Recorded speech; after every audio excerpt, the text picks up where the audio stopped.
श्री राम समर्थ। 8वां सर्ग। राजा का पुत्र के लिए अश्वमेघ करने का प्रस्ताव और मंत्रियों तथा ब्राह्मणों द्वारा उसका अनुमोदन। संपूर्ण धर्मों को जानने वाले महात्मा राजा दशरथ ऐसे प्रभावशाली होते हुए भी पुत्र के लिए सदा चिंतित रहते थे। उनके वंश को चलाने वाला कोई पुत्र नहीं था। उसके लिए चिंता करते करते एक दिन उन महामनस्वी नरेश के मन में यह विचार हुआ कि मैं पुत्र प्राप्ति के लिए अश्वमेघ यज्ञ का अनुष्ठान क्यों न करूं। अपने समस्त शुद्ध बुद्धि वाले मंत्रियों के साथ परामर्श पूर्वक यज्ञ करने का ही निश्चित विचार करके उन महातेजस्वी, बुद्धिमान एवं धर्मात्मा राजा ने सुमंत्र से कहा, मंत्रीवर, तुम मेरे समस्त गुरुजनों एवं पुरोहितों यहाँ शीघ्र बुला ले आओ। तब शीघ्रतापूर्वक पराक्रम प्रकट करने वाले सुमंत्र तुरंत जाकर उन समस्त वेद विद्या के पारंगत मुनियों को वहाँ बुला लाए। सुयज्ञ, वामदेव, जाबाली, काश्यप, कुल पुरोहित, वशिष्ठ तथा और जो भी श्रेष्ठ ब्राह्मण थे उन सब की पूजा करके धर्मात्मा राजा दशरथ ने धर्म और अर्थ से युक्त यह मधुर वचन कहा। महर्षियों, मैं सदा पुत्र के लिए विलाप करता रहता हूँ। उसके बिना इस राज्य आदि से मुझे सुख नहीं मिलता। अतः मैंने यह निश्चय किया है कि मैं पुत्र प्राप्ति के लिए अश्वमेघ द्वारा भगवान का यजन करूँगा। मेरी इच्छा है कि शास्त्रोक्त विधि से इस यज्ञ का अनुष्ठान करूं। अतः किस प्रकार मुझे मेरी मनोवांछित वस्तु प्राप्त होगी, इसका विचार आप लोग यहाँ करें। राजा के ऐसे कहने पर वशिष्ठ आदि सब ब्राह्मणों ने बहुत अच्छा कहकर उनके मुख से कहे गए पूर्वोक्त वचन की प्रशंसा की।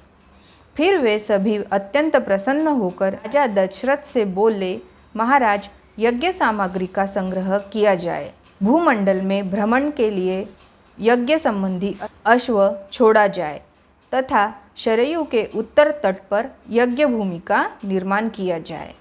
तुम यज्ञ द्वारा सर्वथा अपने इच्छा के अनुरूप पुत्र प्राप्त कर लोगे, क्योंकि पुत्र के लिए तुम्हारे हृदय में ऐसी धार्मिक बुद्धि का उदय हुआ है। ब्राह्मणों का यह कथन सुनकर राजा बहुत संतुष्ट हुए। हर्ष से उनके नेत्र चंचल हो उठे। वे अपने मंत्रियों से बोले, गुरुजनों की आज्ञा के अनुसार यज्ञ की सामग्री यहाँ एकत्र की जाए। शक्तिशाली वीरों के संरक्षण में उपाध्याय सहित अश्व को छोड़ा जाए। शरयू के उत्तर तट पर यज्ञ भूमि का निर्माण हो। शास्त्रोक्त विधि के अनुसार क्रमशः शांति क्रम का विस्तार किया जाए। यदि इस श्रेष्ठ यज्ञ में कष्टप्रद अपराध बन जाने का भय न हो तो सभी राजा इसका संपादन कर सकते हैं, परंतु ऐसा होना कठिन है, क्योंकि विद्वान ब्रह्म राक्षस यज्ञ में विघ्न डालने के लिए छिद्र ढूंढा करते हैं। विधिहीन यज्ञ का अनुष्ठान करने वाला यजमान तत्काल नष्ट हो जाता है। अतः मेरा यह यज्ञ जिस तरह विधिपूर्वक संपन्न हो सके वैसा उपाय किया जाए। तुम सब लोग ऐसे साधन प्रस्तुत करने में समर्थ हो। राजा के द्वारा सम्मानित हुए समस्त मंत्री पूर्ववत उनके वचनों को सुनकर बोले, बहुत अच्छा, ऐसा ही होगा। इस प्रकार वे सभी धर्मज्ञ ब्राह्मण भी नृपश्रेष्ठ दशरथ को बधाई देते हुए उनकी आज्ञा लेकर जैसे आए थे फिर लौट गए। उन ब्राह्मणों को विदा करके राजा ने मंत्रियों से कहा, पुरोहितों के उपदेश के अनुसार इस यज्ञ को विधिवत पूर्ण करना चाहिए। वहाँ उपस्थित हुए मंत्रियों से ऐसा कहकर परम बुद्धिमान नृपश्रेष्ठ दशरथ उन्हें विदा करके अपने महल में चले गए। वहाँ जाकर नरेश ने अपनी प्यारी पत्नी से कहा, देवियों, दीक्षा ग्रहण करो, मैं पुत्र के लिए यज्ञ करूँगा।